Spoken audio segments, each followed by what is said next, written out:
Welcome back. I'm still with my guest, Judith February, political analyst, talking to us from our Cape Town studios. The ANC-NEC is meeting against the backdrop of the drama earlier this week with the leader of the EFF, Julius Malema, saying or alleging that Derek Honeycomb secretly conspired with the EFF to remove President Zuma, and within a day or so, the Secretary General of the ANC issuing a hard-hitting statement against his colleague in the NEC, Derek Honeycomb. But tell me about the developments around this matter, that it has now created so much heat and probably is going to be one of the key issues of contention at this ANC-NEC meeting. What did you make of that development?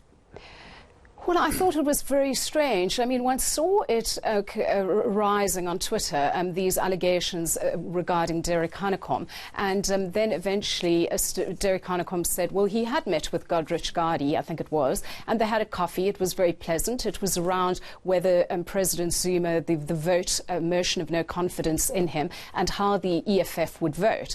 The question, of course, Tim, we must all ask ourselves, and again, in the spirit of keeping our eye on the ball here, is why is this being raised 2 years after the fact? Why has this suddenly become an issue? And here you can see the EFF really working with some parts of the ANC, the Radical Economic Transformers, again, to try and coalesce in something which is a camp really against President Ramaphosa.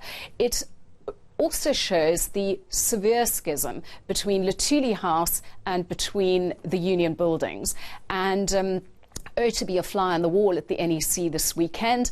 Apparently, Derek Honeycomb is supposed to go before the Integrity Commission. And I think if the ANC's Integrity Commission had any integrity, it would simply not entertain this. It is a charge which goes back so long. And there you have Jacob Zuma at the Zondo Commission, saying whatever he likes and talking about people being spies. He looted the state for 9 years. You've got Tina Jumat Peterson, Mosebenzi Zwane, and a range of other actors sitting in Parliament. Not one of them has been brought before the Integrity Commission or felt the consequences of their actions. So it seems farcical that Derek Honeycomb should be dragged before the Integrity Commission for doing what any good citizen would do. He was putting country before party, and it's not as if people within the ANC didn't know that he was doing this. So this seems to be conjured up. But again, you've got an ANC Secretary General who is has gone rogue from almost the very beginning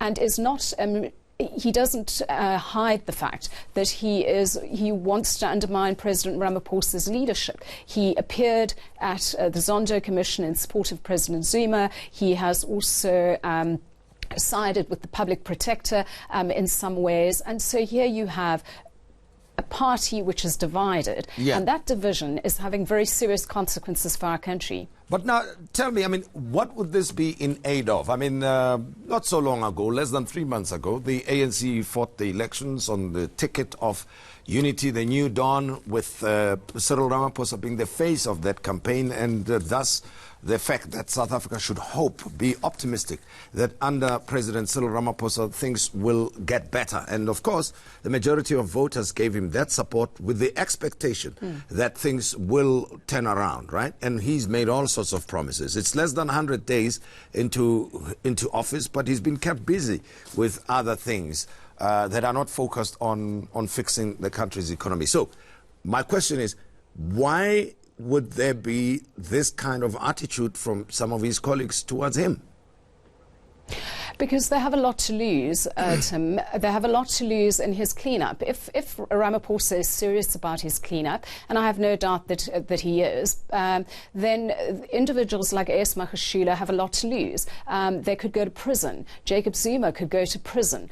And so people could be found out. And it really does boil down to that. People are defending their positions, and they're also defending their future income and their future earnings and the state state is that vehicle for self-enrichment. And how do you, I mean, what is the definition of state capture? It's taking institutions and repurposing them for your individual or a party gain. And that is what happened under President Zuma. And those taps are now slowly starting to be turned off as we have a new PIC interim board, a new chair of the PIC board, a new SARS commissioner, Praveen Gordhan trying to fix things. And so obfuscation and undermining has to happen because individuals who had to support Ramaphosa around the election time, because who else were they going to put up? Ramaphosa had won the presidency narrowly at Nasrec, and we're still paying the price for that. And so, but we all knew that that was a very thin veil of unity, that the deep divisions that existed at Nasrec, where people were almost going to fisticuffs over issues of land and so on, the mandate of the Reserve Bank, which I think Ramaphosa has won that battle, but you win it in a bruising way.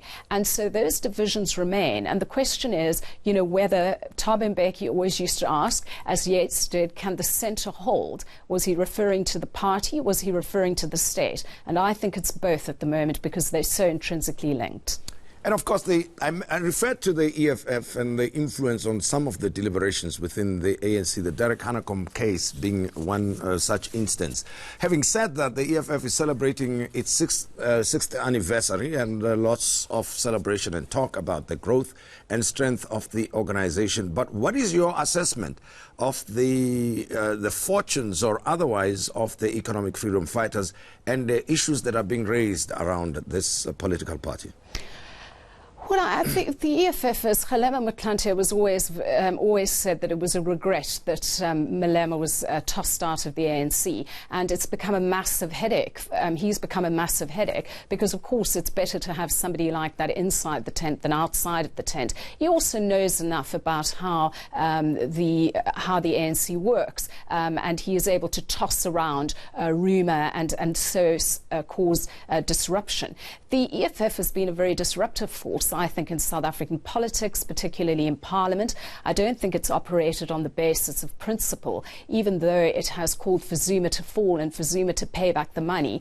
But a lot of that was about posturing the EFF itself, and not particularly a constitutionally principled approach to things, because you can see the way in which it picks and chooses which constitutional battles to fight.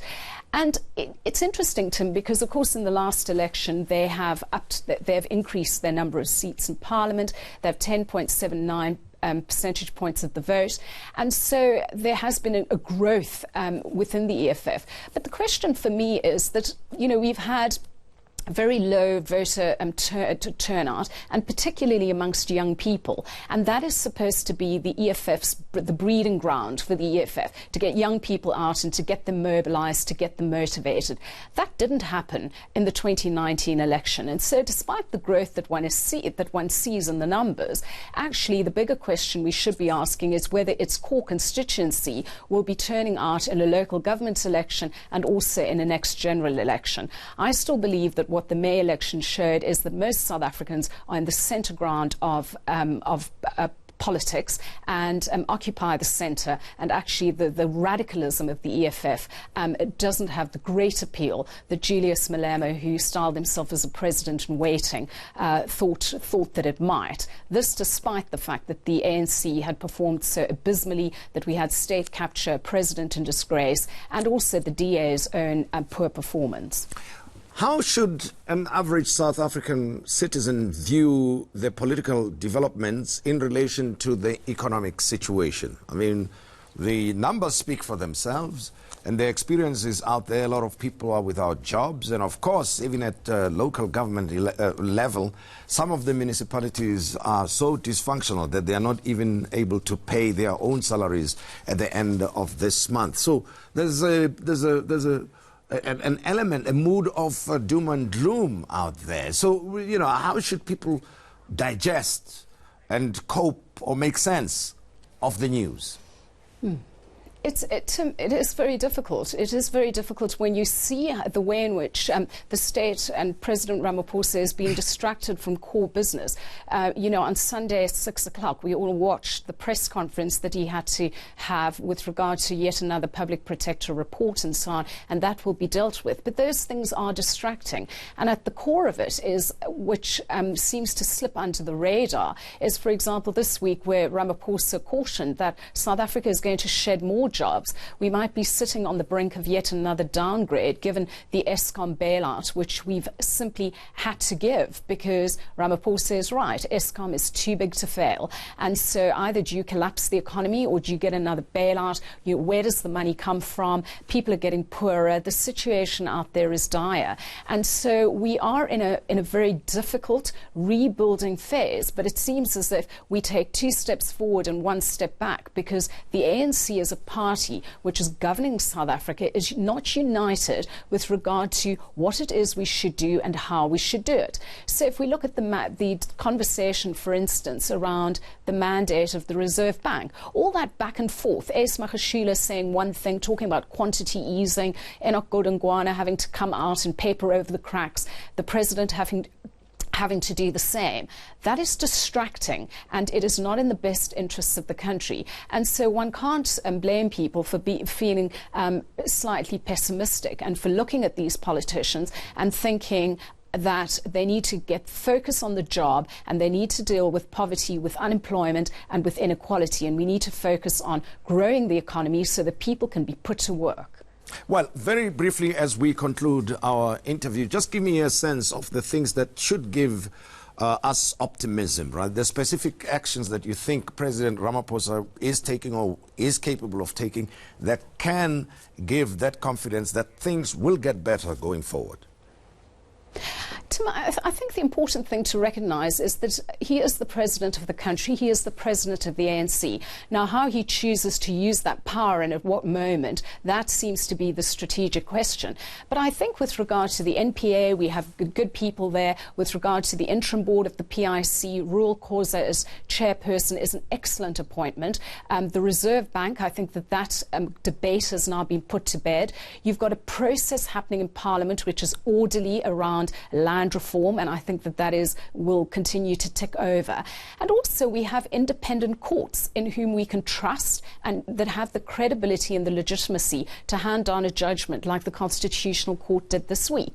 We also have a very active civil society, all of us working in civil society, whether it's on parliamentary rules, we have an active, vibrant media. And so therefore I think that we need to retain our perspective. We also need to think of South Africa, hard as this is, beyond the ANC and what it means to be an active citizen in times like these. And dare I say, if you look at what happened in Britain this week, and also if you look at what is happening in the United States, countries are more than their leaders. And so it seems to be as if globally we all need to start rethinking how we look beyond individuals, beyond parties, and how we regroup and co-create as citizens with the state for a better life and to deal with those issues that can transform our country and our economy, and finally deal with what the Constitution wants us to deal with. Judith February, thank you very much for talking to us. I appreciate it, our time together. And thanks again for your insights.